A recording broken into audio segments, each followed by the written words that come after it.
الحمد لله رب العالمين والعاقبة للمتقين والصلاة والسلام على سيد الأنبياء والمرسلين وعلى آله وأصحابه ومن تبعهم بإحسان إلى يوم الدين. اللهم صل على روح محمد في الأرواح وصل على جسد محمد في الأجساد وصل على قبر محمد في القبور. سبحان ربك رب العزة عما يصفون وسلام على المرسلين والحمد لله رب العالمين. تیسرے پارے کے مضامین کا تذکرہ چل رہا ہے اور جس عنوان پر گزشتہ نشست میں گفتگو کا اختتام کیا تھا وہ اس بنیاد پر تھی کہ اللہ جل شانہ نے انفاق فی سبیل اللہ یعنی اللہ تعالیٰ کے راستے میں مال کو خرچ کرنے کی ترغیب بھی بیان فرمائی ہے اور مال کو خرچ کرنے کے آداب بھی بیان فرمائے ہیں، جن میں سے پہلا ادب یہ بیان کیا گیا کہ اللہ تعالیٰ کے راستے میں جب مال کو خرچ کرو تو جس پر خرچ کر رہے ہو اس کے اوپر پھر احسان نہ جتلاؤ کہ ہم نے تمہارے ساتھ یہ معاملہ کیا تو ہم نے تمہارے ساتھ یہ معاملہ کیا، فرمایا جس وقت احسان جتلا دیا تو اسی وقت تمہارا وہ جو اللہ کے راستے میں مال خرچ کیا گیا ہے اس کا جتنا ثواب تھا وہ سارا کا سارا ثواب ضائع ہو گیا. دوسری چیز جو بیان فرمائی، دوسرا ادب جو بیان فرمایا کہ مال کو خرچ کرنے کے بعد جس پر مال خرچ کر رہے ہو اس کو پھر کسی تکلیف یا اذیت میں مبتلا نہ کرو، باتیں سنا کر تانے دے کر تکلیف میں یا اذیت میں مبتلا نہ کرو. اللہ کے رسول صلی اللہ تعالی علیہ وسلم نے ایک موقع پہ ارشاد فرمایا کہ مومن تانے دینے والا نہیں ہوتا. یہ بات بات پر جو تانے دینا گھروں کے اندر باہر دوستوں میں دفتروں میں، فرمایا اللہ کے حبیب صلی اللہ علیہ وسلم نے کہ مومن کا کام نہیں ہے کہ وہ تانے بازی کرے. یہ دیکھنے میں تو نہایت چھوٹا سا عمل ہے لیکن اللہ کے حبیب صلی اللہ تعالی علیہ وسلم کی نظر میں انتہائی قبیح عمل ہے تانے دینا، جسے ہم اپنی زبان میں کہتے ہیں نا ٹونٹ کرنا، یہ انتہائی قبیح عمل ہے. تو فرمایا کہ احسان جتلانا اور تکلیف اور اذیت میں مبتلا کرنا یہ دو کام ایسے ہیں کہ جن کی وجہ سے جو تم نے اللہ کے راستے میں مال خرچ کیا ہے، دل کے اوپر جبر کیا ہے، وہ تمہارا سارا کا سارا ثواب جو ہے ایک لمحے میں ضائع ہو جائے گا. اور تیسرا ادب جو بیان کیا اللہ کے راستے میں مال کو خرچ کرنے کا، وہ فرمایا کہ ریاکاری نہ ہو، دکھلاوا نہ ہو. اگر اللہ کے راستے میں مال کو خرچ کرنا ہے تو ریاکاری کی نیت نہ ہو کہ لوگ مجھے کہیں گے کہ دیکھو بھائی کتنا بڑا سخی آدمی ہے، کیسے اللہ کے راستے میں مال کو خرچ کر رہا ہے، کیسے لوگوں کی مدد کر رہا ہے. فرمایا کہ جہاں پر یہ ریاکاری آ گئی وہاں پر سارا کا سارا ثواب ضائع ہو جائے گا. اچھا، یہ ریاکاری یہ اتنا خطرناک عمل ہے کہ اس عمل کی وجہ سے جو نیک اعمال ہیں وہ سارے کے سارے ختم. اللہ کے حبیب صلی اللہ تعالی وسلم نے ارشاد فرمایا کہ من صلی یرائی فقد اشرک ومن صام یرائی فقد اشرک ومن تصدق یرائی فقد اشرک او کما قال، کہ جس نے لوگوں کو دکھلاوے کے لیے نماز پڑھی اس نے شرک کیا، جس نے لوگوں کو دکھانے کے لیے روزہ رکھا اس نے شرک کیا، جس نے لوگوں کو دکھانے کے لیے صدقہ و خیرات کیا اس نے شرک کیا. گویا کہ ریاکاری کو اللہ کے رسول صلی اللہ تعالی وسلم شرک سے تعبیر فرما رہے ہیں. کیوں؟ اس کی وجہ کیا ہے؟ ہم جتنے بھی اعمال کرتے ہیں بحیثیت مسلمان، ہم جتنے بھی نیک اعمال کرتے ہیں اس میں ہم سب کی نیت کیا ہوتی ہے؟ بھائی اللہ کا حکم ہے.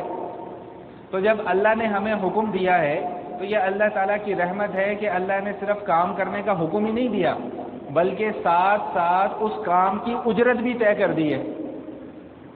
یہ نیک کام کرو گے تو آخرت میں یہ اجر ملے گا، یہ کرو گے تو یہ اجر ملے گا، یہ کرو گے تو یہ اجر ملے گا. اب کام کس کے لیے کرنا ہے؟ اللہ کے لیے، تو اجر بھی کس سے ملے گا؟ اللہ سے. اور اگر کام اللہ کے لیے نہیں کیا، حکم کس کا تھا؟ اللہ کا، لیکن کام کر رہے ہیں کسی دوسرے کو دکھلانے کے لیے، تو پھر اس کا اجر اللہ تعالیٰ کی طرف سے تو ملنے سے رہا. کیوں؟ اس لیے کہ جب کام اللہ کے لیے کیا ہی نہیں تو پھر اللہ سے اجر کیسا؟ سمجھ میں آئی کہ نہیں آئی بات؟ اور اس کا مفہوم ایک حدیث کے اندر بھی موجود ہے. مفہوم ہے اس کا کہ اللہ کے رسول صلی اللہ علیہ وسلم نے ارشاد فرمایا کہ اس دنیا میں اگر کسی نے کوئی نیک اعمال لوگوں کو دکھلانے کے لیے کیے ہوں گے تو کل قیامت والے دن ایک اعلان کرنے والا یہ اعلان کرے گا کہ جن لوگوں کو دکھلانے کے لیے نیک اعمال کیے تھے آج اپنا اجر اور ثواب بھی انہی سے جا کر لے لو۔ اللہ اکبر کبیرہ۔ اب بھلا سوچئے گا کہ کیا آخرت میں کسی کو اتنی اتھارٹی ہوگی یا کسی کے پاس اتنا اختیار ہوگا کہ وہ کسی کو اجر دے سکے، وہ کسی کو کوئی نیکی دے سکے، وہ کسی کا کوئی گناہ معاف کر سکے؟ وہاں تو سب کو اپنی اپنی پڑی ہوگی، وہاں تو اختیار صرف ایک ہی ہستی کا ہے، اللہ جل شانہ کا۔ وہی چاہیں گے تو اجر دیں گے، وہی چاہیں گے تو عذاب دیں گے، وہی چاہیں گے تو ثواب دیں گے، وہی چاہیں گے تو معافی دیں گے، وہی چاہیں گے تو پکڑ ہو جائے گی۔ تو اس دنیا میں اگر کسی نے لوگوں کو دکھلانے کے لیے کچھ اعمال کیے ہوں گے تو قیامت والے دن اللہ کے حبیب صلی اللہ تعالی وسلم ارشاد فرما رہے ہیں کہ اعلان یہ کیا جائے گا کہ جن لوگوں نے دنیا میں لوگوں کو دکھلانے کے لیے نیک اعمال کیے تھے آج اپنا اجر اور ثواب بھی انہی سے جا کر لے لیں۔ اب وہاں پر تو کسی کو یہ اختیار اور کسی کی حیثیت ہی نہیں ہے اتنی، تو اس کا مطلب کیا ہے؟ اس کا مطلب یہ ہے کہ ان کے وہ اعمال جو لوگوں کو دکھلانے کے لیے کیے تھے وہ سارے کے سارے ضائع ہو گئے۔ اور ایک موقع پہ اللہ کے حبیب صلی اللہ تعالی وسلم نے ریاکاری کو شرک اصغر قرار دیا ہے۔ جس طرح شرک اکبر جرم ہے، بڑا شرک یعنی اللہ جیسا کسی اور کو سمجھنا، اسی طرح ریاکاری شرک اصغر یہ بھی اتنا ہی بڑا جرم ہے کہ اللہ کی طرح کسی کو سمجھ کر تو ثواب کی نیت تو اس وقت بھی اللہ سے ہی ہوتی ہے، لیکن ہوتا کیا ہے؟ ایک آدمی نماز پڑھ رہا ہے، نماز پڑھتے پڑھتے محسوس ہوا کہ کوئی آ گیا تو فوراً اپنی نماز کے اندر خشوع و خضوع لے آتے ہیں کہ اگر میں کہیں اپنی روٹین کی نماز پڑھوں تو لوگ کہیں گے دیکھو یار کیسی نماز پڑھ رہا ہے، تو ذرا خشوع و خضوع کے ساتھ کہ لوگ کیا کہیں دیکھو بھائی کتنی خوبصورت نماز پڑھتا ہے، کتنے اچھے طریقے سے نماز پڑھتا ہے۔ اپنے دل میں تو کیا ہے کہ ثواب مجھے کس نے دینا ہے؟ اللہ نے۔ لیکن دوسرے لوگوں کے دل کے اندر کیا آ رہا ہے کہ یہ نماز کتنی اچھی پڑھ رہا ہے، اور خیال کیا چل رہا ہے کہ لوگ دیکھ کر کہیں گے کہ نماز کتنی اچھی پڑھ رہا ہے، تو بس جہاں یہ خیال آ گیا وہاں پر اعمال کا ثواب ختم۔ اس لیے اللہ کے رسول صلی اللہ علیہ وسلم نے ریاکاری کو شرک اصغر قرار دیا، اور قرآن کریم میں جو مثال اس کی بیان کی ہے بڑی عجیب مثال کی ہے۔ کمثل الذی ینفق مالہ رئاء الناس لا یؤمن باللہ والیوم الآخر، جو لوگوں کو دکھلانے کے لیے نیک یہ اللہ کے راستے میں مال خرچ کرتے ہیں، ان کی مثال کیسی ہے؟ فَمَثَلُهُ كَمَثَلِ صَفْوَانٍ عَلَيْهِ تُرَابٌ فَأَصَابَهُ۔ اب وہ آیت میرے ذہن سے نکل کے چلے، میں اس کا مفہوم آپ کو بیان کر دیتا ہوں کہ ایک چٹان ہے، چٹان کے اوپر کچھ مٹی پڑی ہوئی ہے، اب اس چٹان کے اوپر جب بارش پڑتی ہے تو کیا وہ مٹی اس چٹان کے اوپر باقی رہے گی؟ نہیں باقی رہے گی۔ بارش کی وجہ سے وہ چٹان بالکل صاف ہو جائے گی، مٹی دھل جائے گی، ختم ہو جائے گی۔ تو فرمایا کہ جو لوگوں کو دکھلانے کے لیے اللہ کے راستے میں مال خرچ کرتے ہیں ان کی مثال بھی ایسی ہے کہ جب ریاکاری ہو گئی، دکھلاوا ہو گیا، تو وہ جس طرح اس چٹان کے اوپر سے مٹی صاف ہو گئی ہے، اسی طرح اس کا یہ عمل بھی بالکل صاف ہو گیا، ختم ہو گیا، اس کے عمل کا کوئی وجود پھر باقی نہ رہا۔ تو یہ اتنا خطرناک معاملہ ہے دکھلاوے کے لیے نماز پڑھنا۔ اچھا مجھے ایک حدیث اور یاد آ گئی آپ حضرات کی برکت سے کہ اللہ تعالیٰ نے فرمایا کہ میرا سچا بندہ کون ہے، اللہ نے ایک کرائٹیریا اس کا سیٹ کیا ہے، ایک معیار سیٹ کیا ہے۔ ہمارے ہاں تو سچا بندہ وہ شمار کیا جاتا ہے نا جو سچ بولتا ہے، اللہ تعالیٰ کے نزدیک سچے ہونے کا معیار کچھ اور ہے، اور حدیث کے الفاظ ہیں، حدیث قدسی ہے جس میں رسول اللہ صلی اللہ علیہ وسلم یہ بیان فرماتے ہیں کہ اللہ یہ بیان فرما رہے ہیں کہ میرا سچا بندہ کون ہے۔ فرمایا کہ میرا سچا بندہ وہ ہے کہ جس کی تنہائی کی نماز، جس کی خلوت کی نماز اور جس کی جلوت کی نماز ایک جیسی ہو۔ جیسی نماز وہ مجمع میں پڑھتا ہے ویسی ہی نماز تنہائی میں بھی پڑھتا ہو، اور فرمایا کہ میرا سچا بندہ ہے۔ اب جلوت میں تو بڑے خشوع کے ساتھ اور خضوع کے ساتھ اور بڑا 10 منٹ لگا کے تو نماز ادا کی جا رہی ہے، لیکن جب اپنے گھر میں جا کر اکیلے میں نماز ادا کرتے ہیں تو ہیلی کاپٹر چلا دیا، 2 ٹھونگے مارے نماز ختم کر دی۔ تو اللہ کے نزدیک یہ بندہ سچا بندہ نہیں ہے، کیونکہ اس کی جلوت اور خلوت ایک جیسی نہیں ہے۔ نماز ایک ایسی عبادت ہے کہ جس کو ظاہری طور پہ ادا کرنے کا حکم دیا گیا، بھائی مسجد میں آؤ جماعت کے ساتھ نماز ادا کرو، تو اب جب مسجد میں آئے اور لوگوں کا مجمع ہو تو نماز کی کیفیت کچھ اور جب اکیلے میں جا کے نماز پڑھ رہا ہو تو نماز کی کیفیت کچھ اور، تو اللہ کے نزدیک یہ اللہ کا سچا بندہ نہیں ہے۔ اللہ کے نزدیک سچا بندہ کون ہے؟ کہ جیسی نماز وہ لوگوں کے مجمع میں پڑھتا ہے ویسی ہی نماز تنہائی میں جا کر پڑھتا ہو، یہ اللہ کا سچا بندہ ہے، اور اللہ نے خود فرمایا کہ یہ میرا سچا بندہ ہے۔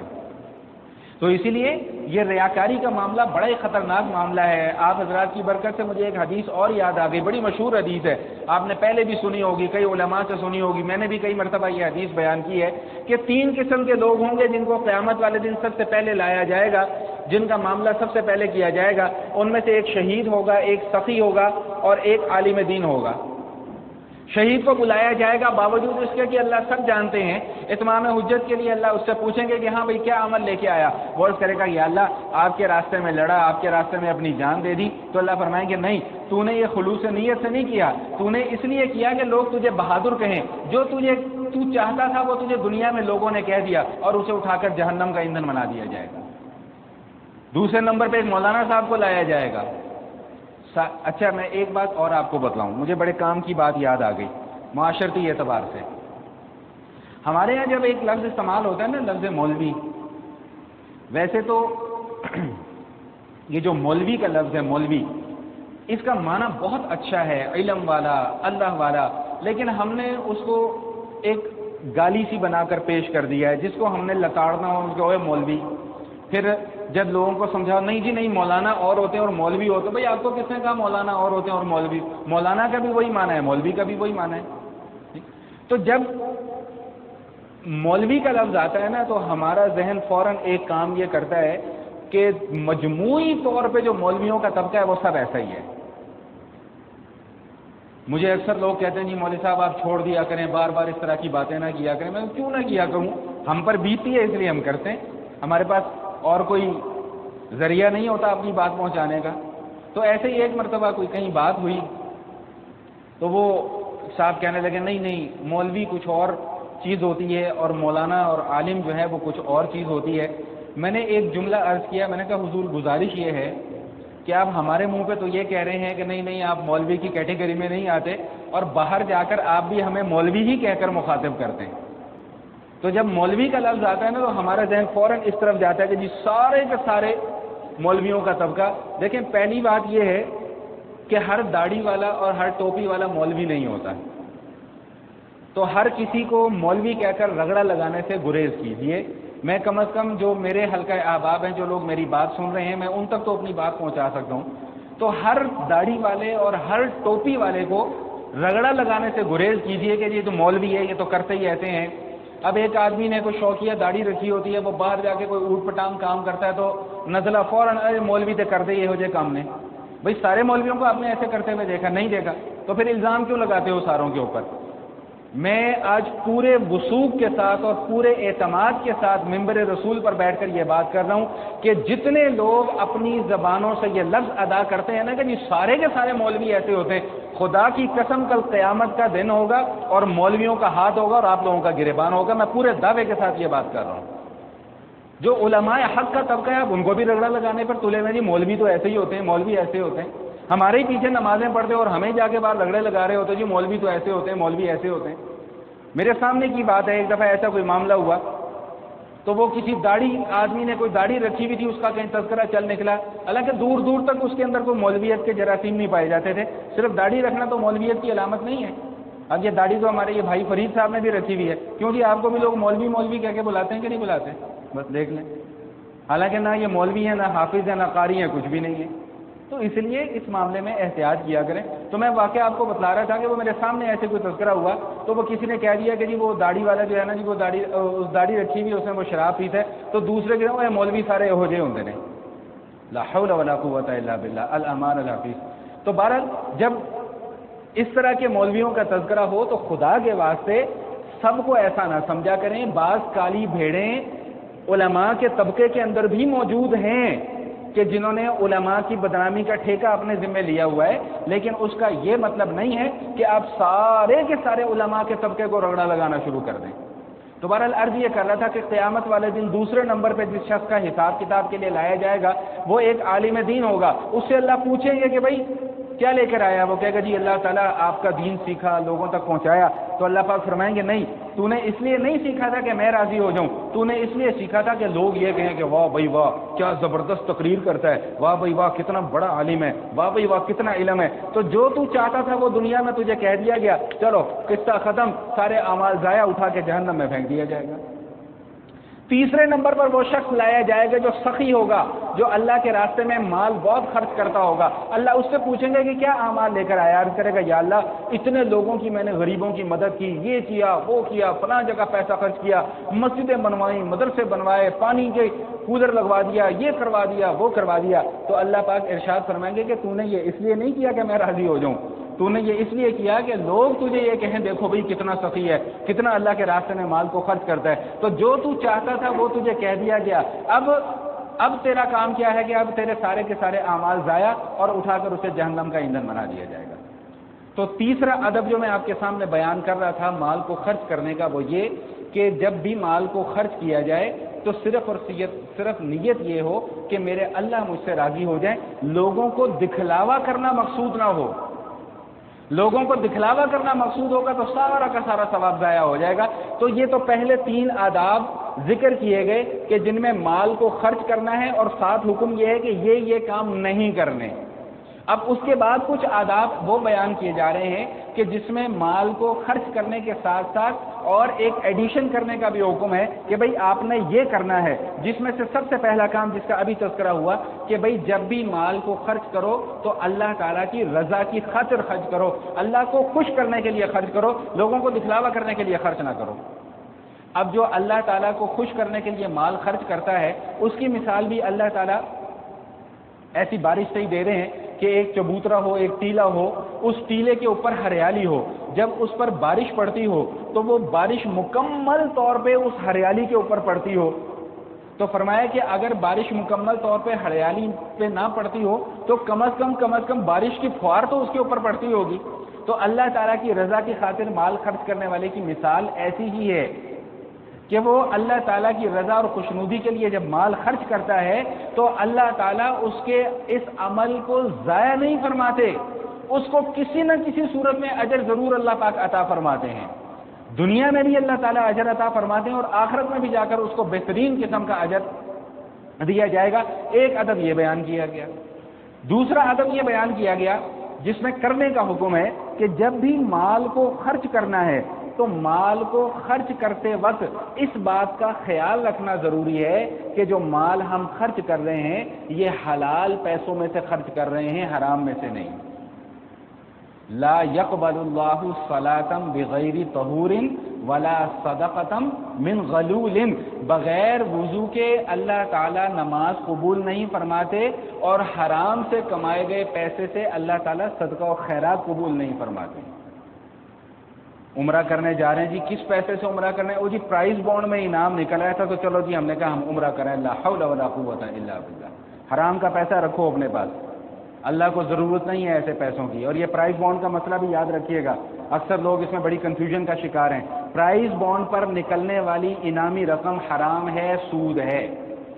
حرام ہے، سود ہے، یاد رہے گا یہ مسئلہ. پرائز بانڈ پر نکلنے والی انعامی رقم سود ہے، سود ہے، سود ہے. اور سود کا تذکرہ ابھی تھوڑی دیر کے بعد اسی تیسرے پارے کے اندر آ رہا ہے کہ اس کا گناہ کتنا ہے، وہ میں وہاں پر اس کی تفصیل بیان کروں گا. میں ویسے ایک بتا رہا ہوں کہ اکثر لوگوں سے سننے میں یہ آتا ہے جی عمرہ کرنے جا رہے ہیں ماشاءاللہ، وہ اصل میں جی ہمارا پرائز بانڈ کا انعام نکلا ہے تو اسی پیسے سے ہم عمرہ کرنے جا رہے ہیں. لا حول ولا قوت الا باللہ. رتی برابر کا اجر اور ثواب نہیں ہے بلکہ الٹا گناہ نامہ اعمال میں لکھا جائے گا. اب آپ یہ نہ سوچے گا کہ مولوی صاحب یہ کیا بات کر رہے ہیں جی، اللہ کے گھر کی زیارت بھی کر رہے ہیں، روزہ رسول پر حاضری بھی دے کے آ رہے ہیں اور ثواب نہیں لکھا جا رہا. کیوں؟ اس لیے نہیں لکھا جا رہا کہ جو پیسہ خرچ کر کے جا رہے ہو وہ پیسہ حرام کا پیسہ ہے، وہ آمدنی حرام کی ہے. تو کہاں کا اجر اور کہاں کا ثواب ملے گا حرام آمدنی سے؟ تو اس لیے جو ادب یہ بیان کیا گیا کہ بھئی اللہ کے راستے میں اگر مال کو خرچ کرنا ہو تو مال وہ خرچ کرو جو حلال اور پاکیزہ مال ہو. رشوت لے کر صدقہ و خیرات کرنے کا کوئی فائدہ نہیں ہے. سود کی کمائی سے زکوٰۃ ادا کرنے کا رتی برابر کا کوئی اجر اور ثواب نہیں ہوگا. کسی کی زمین پر قبضہ کر کے صدقہ و خیرات کرنے کا رتی برابر اجر اور ثواب نہیں ہوگا. تو اللہ تعالیٰ اسی صدقہ و خیرات کو قبول فرماتے ہیں جو حلال آمدن سے کمایا گیا پیسہ ہو، حلال کمائی سے جو کمایا گیا پیسہ ہو اس میں سے اللہ تعالیٰ صدقہ و خیرات کو قبول فرمائیں گے۔ حرام کی کمائی گئے دولت سے اللہ تعالیٰ صدقہ و خیرات کو قبول نہیں فرماتے۔ نعوذ باللہ ثم نعوذ باللہ ثم نعوذ باللہ۔ کیا اللہ تعالیٰ ہمارے پیسے کے محتاج ہیں؟ کیا اللہ کو ہمارے پیسوں کی ضرورت ہے جو ہم حرام کی کمائی سے اللہ کے راستے میں مال کو خرچ کر رہے ہیں؟ نہیں، اللہ یہاں پر یہ جملہ ارشاد فرما رہے ہیں، یا ایھا الذین آمنوا انفقوا من طیبات ما کسبتم ومما اخرجنا لکم من الارض ولا تیمموا الخبیث منہ تنفقون۔ کہ اہل ایمان، جو ہم نے تمہیں رزق دیا ہے نا اس میں سے اللہ کے راستے میں خرچ کرو، تمہارا اپنا کوئی کمال نہیں ہے اگر 100 روپے صدقہ و خیرات کر دیتے ہو، یہ بندے کا اپنا کوئی کمال نہیں ہے، اللہ کی توفیق ہے۔ اور اس کے بعد چوتھا ادب جو بیان کیا گیا وہ چوتھے پارے کے آغاز میں بیان کیا گیا، لیکن میں یہاں پر یہ آپ کے سامنے بیان کر رہا ہوں، لن تنالوا البر حتى تنفقوا مما تحبون۔ اللہ کے راستے میں وہ چیز خرچ کرو جو تمہیں سب سے زیادہ محبوب ہو، جس کو تم خود پسند کرتے ہو۔ پھر وہی بات ہو جاتی ہے کہ میں بار بار ان باتوں کو دہراتا ہوں، اس لیے دہراتا ہوں تاکہ اچھے طریقے سے یاد ہو جائے۔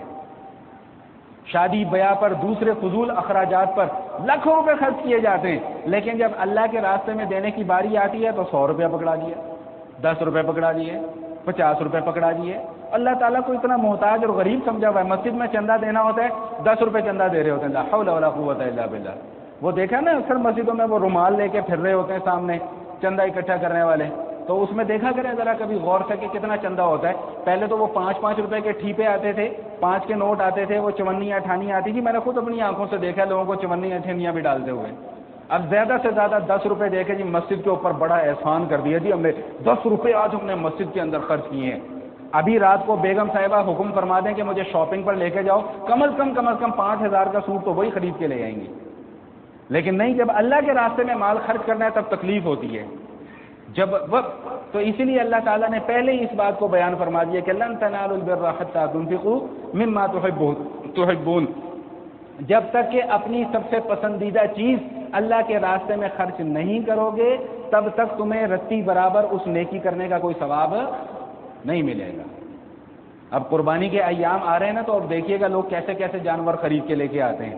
اللہ تعالیٰ ہمت اور توفیق دے ان لوگوں کو جو بڑے اچھے اچھے جانور بھی خرید کے لاتے ہیں، لیکن پھر وہی بات کہ اگر دکھلاوے کی نیت سے لے کے آئے تو فائدہ کوئی نہیں ہے، اگر اللہ کی رضا کی نیت سے لے کے آئے تو وہ اللہ ان کے دلوں کے حال کو جانتا ہے۔ تو لیکن میں خود ایسے کئی لوگوں کو جانتا ہوں کہ جن کی کوشش یہ ہوتی ہے کہ عید کے تیسرے دن جا کے عصر کی نماز سے کچھ پہلے جا کے جانور خرید لیا جائے۔ کیوں بھائی؟ وہ ذرا جانور سستا مل جاتا ہے اس دن، وہ سستا نہیں ملتا، وہ ردی ملتا ہے اس دن، ردی، بس وہ اللہ کے راستے میں ہے، وہ جی قربانی کر دی، ہم نے فرض ادا کر دیا۔ ایسی قربانی اللہ تعالیٰ کو ثواب اور اجر نہیں عطا فرماتے۔ اللہ کے راستے میں مال کو خرچ کرنا ہے تو دل کھول کے خرچ کیجئے، خوش دلی کے ساتھ خرچ کیجئے۔ غالباً اللہ تعالیٰ کمی بیشی معاف فرمائے کہ نبی پاک صلی اللہ تعالی وسلم نے غالباً سیدہ فاطمہ الزہرا رضی اللہ تعالی عنہا کو یہ بات ارشاد فرمائی تھی کہ اللہ کے راستے میں قربانی کرو قربانی کے موقع پہ، اور فرمایا کہ فاطمہ قربانی خوش دلی کے ساتھ کرو۔ کس کو یہ کہا جا رہا ہے؟ سیدہ فاطمہ رضی اللہ تعالی عنہا کو۔ ان سے یہ توقع رکھی جا سکتی ہے کہ وہ خوش دلی سے قربانی نہیں کر رہی ہوں گی؟ نہیں، یہ کس کی تعلیم کے لیے؟ میری اور آپ کی تعلیم کے لیے ہے کہ اللہ کے حبیب اپنی سب سے پیاری بیٹی کو یہ بات ارشاد فرمائے قربانی کرو تو خوش دلی سے کرو۔ تو یہ مجھے اور آپ کو سکھلانے کے لیے کہا جا رہا ہے، میری اور آپ کی تعلیم کے لیے کہا جا رہا ہے کہ اللہ کے راستے میں خرچ کرو تو خوش دلی کے ساتھ پیسہ خرچ کرو، گھبراہٹ اپنے اوپر نہ آنے دو۔ اور اللہ کے حبیب کا وعدہ ہے کہ جو صدقہ و خیرات کیا جاتا ہے، صدقہ و خیرات کرنے سے اللہ کے حبیب صلی اللہ علیہ وسلم نے قسم کھا کے یہ بات ارشاد فرمائی ہے کہ مال کے اندر کوئی کمی واقع نہیں ہوتی ہے۔ تو ہم نے آخرت میں جا کے بھائی اللہ کو جواب دینا ہے، اللہ کو خوش کرنا ہے، ہم نے لوگوں کو خوش نہیں کرنا۔ تو یہ 4 بنیادی آداب یہاں پر بیان کیے گئے ہیں صدقہ و خیرات کرنے کے، اور 5واں ایک جملہ اور بھی ارشاد فرما دیا۔ اللہ تعالیٰ چونکہ کل کائنات کے خالق ہیں، کل کائنات کے مالک ہیں، اللہ تعالیٰ نے انسان کی بھی تخلیق فرمائی ہے، اور انسان کا مزاج کیا ہے اللہ یہ بھی جانتے ہیں۔ انسان کے مزاج کے اندر شیطان کے وساوس کا بڑا عمل اور دخل ہے، اس لیے اللہ تعالیٰ نے ارشاد فرما دیا الشیطان یعدکم الفقر ویأمرکم بالفحشاء واللہ یعدکم مغفرۃ منہ وفضلا واللہ واسع علیم۔ شیطان تمہیں دھوکہ دینے کی کوشش کرے گا، اللہ کے راستے میں خرچ کرو غریب ہو جاؤ گے، باقی اخراجات کہاں سے پورے کرو گے؟ یہ اس سال اگر قربانی کر دی تو تمہارے تو اخراجات کا سارا بھٹا بیٹھ جائے گا، تمہارا تو بجٹ سارا کا سارا خراب ہو جائے گا۔ یہ شیطان کے دھوکے ہیں سارے کے سارے۔ اللہ تعالیٰ نے 1400 سال پہلے ہی اس امت کو خبردار کر دیا کہ شیطان تمہیں اس طرح کے دھوکے دے گا، لیکن خبردار شیطان کے ان دھوکوں میں نہ آنا۔ جب تمہیں شیطان اس طرح کا دھوکہ دے تو اللہ کا وعدہ یاد کر لینا، اور اللہ کا وعدہ کیا ہے؟ واللہ یعیدکم مغفرۃ منہ وفضلا، اور اللہ تعالیٰ تم سے یہ وعدہ فرما رہے ہیں کہ اللہ تمہاری مغفرت فرما دیں گے، وفضل، اور اللہ تعالیٰ تمہیں اور زیادہ عطا فرمائیں گے۔ نہیں یقین آتا تو تجربہ کر کے دیکھ لیجیے، نہیں یقین آتا تجربہ کر کے دیکھ لیجیے، اللہ کے راستے میں ذرا پیسہ خرچ کر کے تو دیکھیے کتنا دل کو سکون ملتا ہے۔ پانچواں ادب جو بیان کیا گیا وہ یہ بیان کیا گیا کہ صدقہ و خیرات ہمیں کھلے عام کرنا چاہیے یا چھپا کر کرنا چاہیے۔ اللہ تعالیٰ نے دونوں کاموں کی اجازت دے دی۔ ان تبدوا الصدقات فنعما ہی وان تخفوها فهو خیر لکم، اگر تم ظاہری طور پہ صدقہ و خیرات کرتے ہو بہت اچھی بات ہے، لیکن اگر چھپا کر کرتے ہو تو فهو خیر لکم، یہ تمہارے لیے زیادہ بہتر ہے، یہ تمہارے لیے زیادہ بہتر ہے۔ اس لیے فقہاء نے لکھا ہے، علماء نے لکھا ہے کہ دونوں کاموں کی اجازت ہے۔ ظاہری طور پر صدقہ و خیرات کرنے کی وہاں پر اجازت ہے جہاں پہ کسی دوسرے کو ترغیب دینا مقصود ہو۔ میرا بھائی ہے، میری بہن ہے، میرے ماں باپ ہیں، وہ صدقہ و خیرات نہیں کرتے، اب ان کو کہا بھی نہیں جا سکتا کہ بھئی آپ صدقہ و خیرات کرو، تو ان کے سامنے دکھا کر صدقہ و خیرات کر دو تو کوئی گناہ نہیں ہوگا۔ کیوں؟ مقصود کیا ہے کہ ان کو بھی ترغیب ہو جائے کہ میں بھی خرچ کر رہا ہوں، یہ بھی خرچ کر لیں۔ وَإِن تُخْفُوهَا، اور اگر چھپا کر صدقہ و خیرات کرتے ہو کہ کسی دوسرے کو پتہ بھی نہ لگے، کسی دوسرے کو پتہ بھی نہ لگے، تو اللہ تعالیٰ یہ بات ارشاد فرما رہے ہیں کہ فَهُوَ خَيْرٌ لَكُمْ، یہ معاملہ تمہارے لیے زیادہ بہتر ہے۔ اچھا، یہ تو وہ معاملات ہیں کہ جن میں ہمیں مال کو خرچ کرنے کی ترغیب دی گئی ہے۔ اس میں اب ایک طبقہ وہ بھی بیان کیا گیا کہ جہاں پر مال کو ہمیں کھل کر خرچ کرنا چاہیے، وہ کیا ہے؟ اچھا، یہ کسی مولوی کا فتویٰ نہیں ہے، قرآن پاک کی آیت ہے، للفقراء الذين احصروا في سبيل الله لا يستطيعون ضربا في الارض يحسبهم الجاهل اغنياء من التعفف تعرفهم بسيماهم لا يسألون الناس الحافا۔ یہ کون سا طبقہ ہے؟ یہ وہ طبقہ ہے جو دین کی خدمت پر مامور ہیں اور ان کے پاس دین کے کام سے فرصت نہیں ہے کہ وہ کچھ دنیا بھی کما سکیں۔ سمجھ میں آ رہی ہے بات کہ اس کی بھی ڈیٹیل بیان کروں؟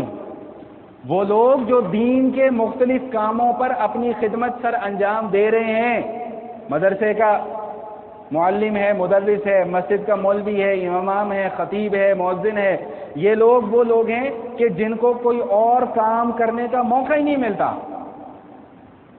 صبح سے لے کر شام تک 5 نمازیں پڑھانی ہے، ڈیوٹی اتنی سخت ہے، دور سے دیکھ کر بڑا آسان کام لگتا ہے۔ وہ امام مسجد، امام صاحب کی کیا مصروفیات ہوتی ہیں؟ آپ کو کیا پتا کہ ہماری کیا مصروفیات ہوتی ہیں؟ آپ تو آتے ہیں، چھپ کر کے نماز پڑھی اور چلے گئے، اللہ اللہ خیر صلی اللہ۔ یہ ہم سے پوچھو کہ ہماری کیا مصروفیات ہوتی ہیں، پھر پتہ لگے گا۔ ہاں، ایک بات اور ذہن میں آ گئی، رمضان کا مہینہ گزرا کہ نہیں گزرا؟ رات کو کچھ لوگ سو جایا کرتے ہیں، کچھ لوگ نہیں سوتے۔ تقریباً رات 1:30 یا 1:45 بجے سے مساجد کے اندر اعلان شروع ہو جاتا ہے۔ کیا اعلان شروع ہوتا ہے کہ بھئی سحری کے لیے اٹھ جاؤ، سحری کے لیے اٹھ جاؤ۔ یہ مسجد میں اعلان کرنے والا کون ہوتا ہے؟ کبھی سوچا ہے؟ کہ وہی مسجد کا مولوی ہوتا ہے۔ ہم تو خوب اپنے گھروں کے اندر اے سی ویسی چلا کے سکون سے بستروں کے اندر دبکے ہوئے بیٹھے ہوتے ہیں، لیکن اسے ایک مؤذن کو فکر ہوتی ہے کہ کہیں لوگوں کے روزے نہ خراب ہو جائیں۔ پھر افطار کا جب ٹائم آتا ہے تو سب اپنے بیوی بچوں کے ساتھ دسترخوان پہ جمع ہوئے بیٹھے ہوتے ہیں کہ جی اب ہم نے روزہ افطار کرنا ہے۔ انتظار کس کا ہو رہا ہوتا ہے کہ مولوی صاحب کی مسجد سے اذان کی آواز آئے گی، اعلان کی آواز آئے گی تو ہم روزہ افطار کریں گے۔ کبھی سوچا کہ مولوی صاحب یار اپنے بیوی بچوں کے ساتھ بیٹھ کر روزہ کیوں نہیں افطار کرتے؟ کبھی سوچا اس بات کو؟ نہیں سوچا، اس لیے کہ ہمارے پاس سوچنے کی فرصت نہیں ہے، ان لوگوں کے متعلق سوچنے کی ہمارے پاس فرصت نہیں ہے۔ اور اللہ کا قرآن کیا کہہ رہا ہے کہ یہ فقیر لوگ ہیں، یہ مسکین لوگ ہیں، ان کی ضروریات کو پورا کیا کرو، اور تم لوگ یہ سمجھتے ہو کہ یہ بڑے سوکھے بیٹھے ہوئے ہیں۔ نہیں نہیں نہیں نہیں نہیں، لیکن الحمدللہ ثم الحمدللہ، میں اپنی بات کر رہا ہوں، کسی اور کی بات نہیں کر رہا، میں اپنی بات کر رہا ہوں کہ ہمیں اپنے دامن کو ننگا کرنے کا شوق نہیں ہے، الحمدللہ ثم الحمدللہ۔ ہمیں لوگوں کے سامنے جا کر اپنی ضروریات اور حاجات پیش کرنے کا شوق نہیں ہے، روٹی سبزی کھا کر گزارا کرتے ہیں اور اطمینان کے ساتھ سوتے ہیں اور جاگتے ہیں، الحمدللہ ثم الحمدللہ۔ لیکن اللہ تعالیٰ مجھے اور آپ کو، ہم سب کو من حیث المسلمین من حیث المؤمنین حکم یہ دے رہے ہیں کہ للفقراء الذین احصروا فی سبیل اللہ، جو اللہ کے کاموں میں مصروف ہیں اور ان کو دنیا کے کام کرنے کی فرصت نہیں ملتی، ان کا خیال رکھا کرو۔ یہ خیال رکھنا میری اور آپ کی ذمہ داری ہے۔ تو بہرحال یہ کچھ طبقات وہ ذکر کیے گئے اور کچھ آداب وہ ذکر کیے گئے کہ ہمیں اللہ تعالیٰ کے راستے میں مال کو خرچ کیسے کرنا چاہیے۔ اب میں کچھ اعمال آپ کو وہ بتلانے جا رہا ہوں کہ جن میں مال کے ذریعے سے صدقہ و خیرات تو نہیں ہوتا، لیکن ثواب اس میں صدقہ و خیرات کا ملتا ہے۔ اللہ کے حبیب صلی اللہ علیہ وسلم ارشاد فرماتے ہیں کہ اللہ تعالیٰ نے ہر انسان کے اندر 360 جوڑ رکھے ہیں۔ کتنے جوڑ؟ 360 جوڑ رکھے ہیں، اور ہر دن کا آغاز ہوتے ہی ہر بندے کے اوپر ہر جوڑ کے بدلے صدقہ کرنا واجب ہے۔ یہ اللہ کے حبیب صلی اللہ علیہ وسلم نے بیان فرمایا۔ صحابہ نے عرض کی یا رسول اللہ اتنا مشکل کام؟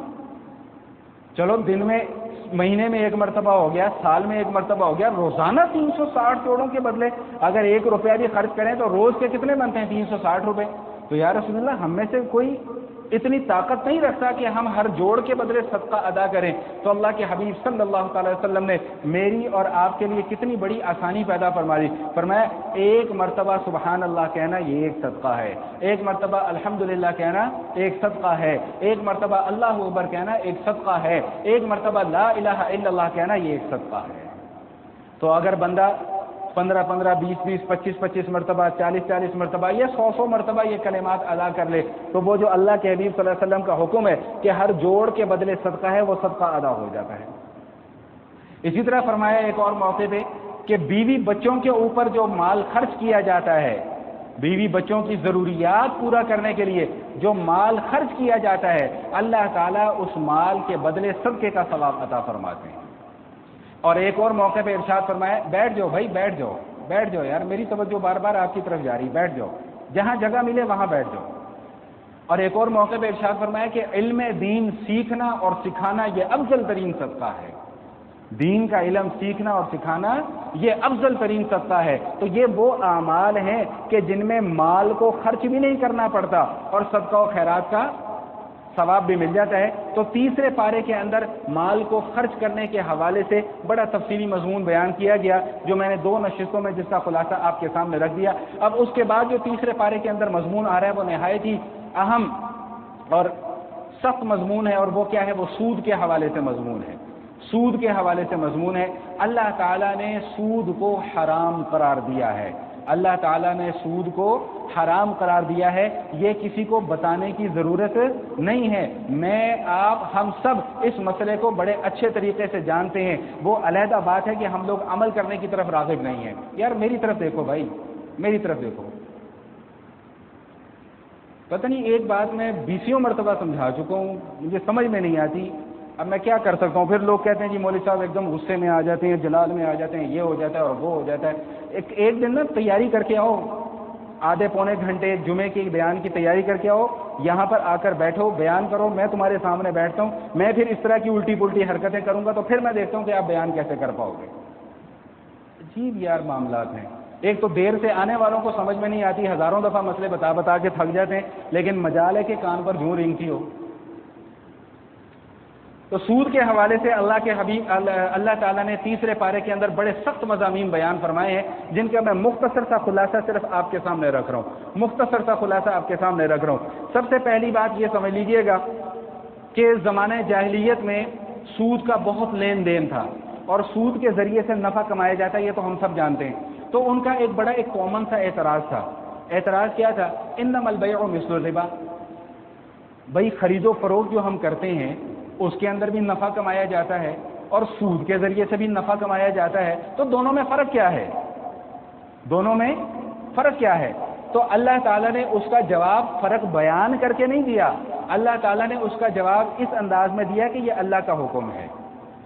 ایک ذریعہ نفع کمانے کا اللہ نے جائز قرار دیا اور ایک ذریعہ نفع کمانے کا اللہ تعالیٰ نے حرام قرار دیا۔ جو جائز اور حلال ذریعہ ہے نفع کمانے کا وہ کیا تھا؟ فرمایا خرید و فروخت، بے کرو، تجارت کرو، کاروبار کرو، یہ جائز ذریعہ ہے پیسہ کمانے کا، اور سود کے ذریعے سے جو پیسہ کماؤ گے، جو نفع کماؤ گے، وہ اللہ کے نزدیک حرام ہے۔ انما البیع مثل الربا، اللہ نے جواب کیا دیا؟ احل اللہ البیع وحرم الربا، خرید و فروخت اور تجارت کو اللہ نے حلال قرار دیا ہے اور سود کو اللہ نے حرام قرار دیا۔ تم کون ہوتے ہو اعتراض کرنے والے؟ اصل مقصود اس جملے کا یہ ہے بھائی دیکھیے، کائنات کس نے تخلیق فرمائی ہے؟ اللہ نے۔ دنیا کس نے بنائی ہے؟ اللہ نے۔ مجھے آپ کو، ہم سب کو کس نے پیدا کیا؟ اللہ نے۔ تو جب سب کچھ اللہ کا ہے تو حکم بھی کس کا چلے گا؟ بولے نا بھائی، حکم کس کا چلے گا؟ شرماتے کیوں؟ زور سے بولیں، کس کا حکم چلے گا؟ اللہ کا۔ تو جب اللہ نے کہہ دیا کہ خرید و فروخت جائز ہے اور سود حرام ہے، تو پھر میں اور آپ کون ہوتے ہیں اس کے اوپر اعتراض کرنے والے یا اس کے اندر گنجائشیں نکالنے والے؟ ہمیں تو اس بات کی اجازت ہی نہیں ہے۔ جب یاد رکھیے گا کہ جب اللہ تعالیٰ اور اللہ کے نبی صلی اللہ تعالی وسلم کوئی حکم بیان فرما دیں، کوئی مسئلہ بیان فرما دیں، تو اس کے بعد کسی قسم کی کوئی تعویل کرنے کی کوئی گنجائش باقی نہیں رہتی ہے۔ ہمارے ہاں آرڈر یہ دیا جاتا ہے جی سود کے متعلق گنجائشیں پیدا کریں، لا حول ولا قوت الا باللہ۔ ایک جدت پسند ہمارے معاشرے کے اندر پیدا ہوا ہے، اللہ تعالیٰ اس کو ہدایت دے، ہم تو ہدایت کی دعا ہی کر سکتے ہیں۔ آئے دن اس کا کوئی نہ کوئی ایک نیا شوشہ ہوتا ہے۔ اب اس نے نیا شوشہ کیا چھوڑ دیا ہے کہ جی سود لینا منع ہے، دینا منع نہیں ہے، لا حول ولا قوت الا باللہ۔ لینا منع نہیں ہے، دینا منع ہے۔ نبی پاک صلی اللہ علیہ وسلم نے کیا بات ارشاد فرمائی ہے کہ سود لینے والا، سود دینے والا، سود کا معاملہ لکھنے والا، سود کے معاملے پر گواہ بننے والا، ان چاروں قسم کے لوگوں کے اوپر اللہ تعالیٰ کی لعنت ہے، نعوذ باللہ من ذالک۔ اللہ تعالیٰ ہم سب کو محفوظ رکھے۔ ان چاروں قسم کے لوگوں کے اوپر اللہ کی لعنت ہے۔ کس کس کے اوپر؟ یاد رکھیے گا، سود دینے والا، سود لینے والا، سود کا معاملہ لکھنے والا، اور سود کے معاملے کے اوپر گواہ بننے والا۔ اور ایک اور موقع پہ یہ بات ارشاد فرمائی، یہ میں نہیں کہہ رہا، کسی مولوی کا فتویٰ نہیں ہے، اللہ کے رسول صلی اللہ تعالی وسلم یہ بات ارشاد فرما رہے ہیں کہ سود کا ایک درم بھی کھانے کا گناہ، ادنا ترین، کم سے کم گناہ، کم سے کم گناہ، کم سے کم گناہ اتنا ہے کہ نعوذ باللہ ثم نعوذ باللہ ثم نعوذ باللہ، کہ جیسے کوئی شخص اپنی سگی ماں کے ساتھ زنا کرتا ہے۔ اتنی کھلی وعید۔ فَأَذَنُوا بِحَرْبٍ مِّنَ اللَّهِ وَرَسُولِهِ، سود کا لین دین نہیں چھوڑتے؟ اچھا، فَأَذَنُوا بِحَرْبٍ مِّنَ اللَّهِ وَرَسُولِهِ، اللہ اور اللہ کے رسول کے ساتھ اعلان جنگ کے لیے تیار ہو جاؤ۔ اللہ کی طرف سے اعلان جنگ ہو چکا، اللہ کے رسول کی طرف سے اعلان جنگ ہو چکا، اب تم تیاری کرو بس اس سے نمٹنے کی۔ کیسے نمٹو گے؟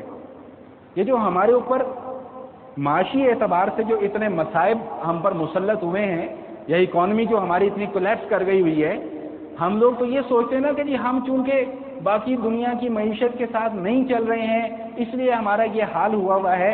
نبی پاک صلی اللہ تعالی علیہ وسلم نے جب مدینہ منورہ کے اندر ریاست کو قائم فرمایا تھا تو مدینہ ایک چھوٹی سی ریاست تھی، باقی ساری بڑی بڑی سپر پاور تھی، سب جگہ پر سود کا لین دین ہوتا تھا۔ اگر نبی علیہ الصلوۃ والسلام بھی چاہتے تو یہ سوچتے تھے نا کہ جی ہماری اکانومی کیسے چلے گی۔ کاروبار تو اس وقت بھی ہوتا تھا کہ نہیں ہوتا تھا، تجارت تو اس وقت بھی ہوتی تھی، تجارتی قافلے میلوں کا، ہزاروں میلوں کا سفر طے کر کے دوسرے ملکوں میں جا کر تجارت کیا کرتے تھے۔ کبھی اپنی تاریخ اٹھا کر دیکھیے گا، پڑھیے گا اس کو، کبھی سیرت کی کتابیں اٹھا کر دیکھیں۔ نبی علیہ الصلوۃ والسلام 6 سال کی عمر میں اپنے چچا ابو طالب کے ہمراہ شام کا سفر کر رہے ہیں۔ کیوں کر رہے ہیں؟ کہ وہ تجارتی قافلہ لے کر شام جا رہے تھے۔ کہاں؟ مکہ اور کہاں؟ شام۔ سیدہ خدیجہ الکبریٰ رضی اللہ تعالیٰ عنہ کے مال کے امین بن کر نبی علیہ الصلوۃ والسلام نبوت کے اعلان سے پہلے 25 سال کی عمر میں تشریف لے کر جاتے ہیں۔ کیوں جا رہے ہیں؟ کاروبار کے لیے جا رہے ہیں۔ تو اگر کوئی یہ کہے نہیں اس دور کی بات اور تھی تو اس دور کی بات اور ہے، بھائی وہ دور بھی ایسا ہی تھا جیسے آج کا دور ہے، بس فرق صرف اتنا تھا کہ اس دور میں پنکھے اے سی نہیں تھے، اب پنکھے اے سی آ گئے۔ اس دور میں گاڑیاں نہیں تھیں، خچر تھے، گدھے تھے، گھوڑے تھے، اب گاڑیاں آ گئیں۔ کاروبار اس وقت بھی ہوتا تھا، کاروبار اب بھی ہوتا ہے، تجارت اس وقت بھی ہوتی تھی، تجارت آج بھی ہوتی ہے۔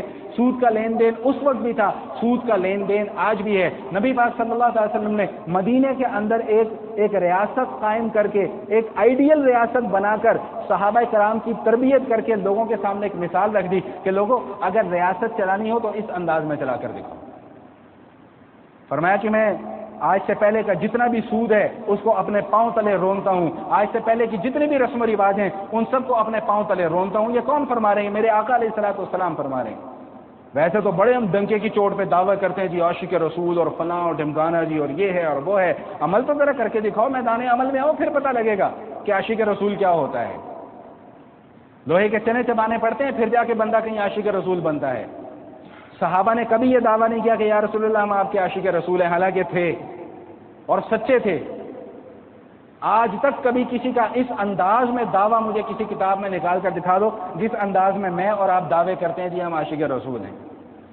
تو سود کی حرمت کے حوالے سے تیسرے پارے کے اندر بڑی تفصیل بیان کی گئی ہے، اور اس تفصیل کا خلاصہ یہی ہے کہ بھائی سود کیوں منع ہے اور خرید و فروخت کیوں جائز ہے۔ تو اس کا جواب سیدھا سادہ سے دے دیا گیا کہ یہ اللہ کا حکم ہے، تمہیں اس کے اندر زیادہ پڑھنے کی ضرورت نہیں ہے، کیوں کیا اور فلسفے اور چون و چرا کی منطق اللہ کو پسند نہیں ہے۔ اور دوسرا واضح طور پہ یہ حکم بیان کر دیا گیا کہ بھائی اگر سود کا لین دین نہیں چھوڑتے ہو تو پھر اللہ کی طرف سے اور اللہ کے رسول کی طرف سے تمہارے ساتھ اعلان جنگ ہو چکا ہے۔ یہاں تک کہ مضامین کو ذہن میں رکھیے گا، انشاءاللہ آئندہ کی نشست میں جو مضامین تیسرے پارے کے اندر آئیں گے اس میں قرض کا لین دین اور یہ جو گروی کے کچھ معاملات چل رہے ہیں اس کے حوالے سے کچھ تفصیلی احکام ہیں۔ تو کوشش یہ کیجیے گا کہ اگر آپ حضرات وقت سے پہلے آ جائیں تو انشاءاللہ یہ مسائل سیکھنے میں اور سمجھنے میں بھی آسانی ہوگی۔ وآخر دعوانا ان الحمدللہ رب العالمین۔